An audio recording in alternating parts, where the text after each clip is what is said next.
Kung may team lab sa Japan, syempre meron din dito sa Taiwan. Kaya naman kung naghahanap ka ng galaan ngayong summer, mahilig ka sa digital art, pwede ka rito. Kaming mga nursing aide dito sa Taiwan ay madalang nga lang magsabay-sabay ng day off. Kaya naman sinulit na namin yung araw na to. Nagtatrabaho nga kami sa isang nursing home dito sa Taiwan. Bali 11 na Pilipino nga kami sa building namin. Lahat nga ng alaga namin ay may mental disorder. Sa lahat ng design nila dito sa team lab, dito talaga kami nag-enjoy. Dahil akala nga namin ay magkukulay lang kami ng mga ganito. Dahil wala namang instruction kung anong dapat gawin. Kaya naman pagkatapos namin magkulay, kailangan palang i-scan. Para nga kami bumalik sa pagkabata. Tawa nga kami ng tawa dyan dahil ang isang kasama nga namin ay talagang may kodigo pa. Talagang nag-search pa nga siya sa Google kung ano yung pinakamagandang kulay. Pagkatapos nga namin ipa-scan ng aming mga gawa, ay lalabas pala sa monitor. Dito kami mag-aabang yung mga gawa namin at ayun na nga, lumabas na nga siya.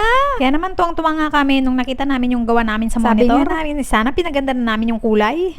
O diba, saan ka nakakita na yung ibon na iba-iba yung kulay ng mga feathers? Wow, English yan. Meron pa nga kaming nakita na yung gawa niya ay may pangalan. Talaga namang hindi mawawala dahil nakalagay na siya ng Ben. Sobrang tuwa nga namin ay talaga namang gumawa pa kami ulit. At pinatingkad na namin ng kulay. At syempre may kanya-kanyang pangalan.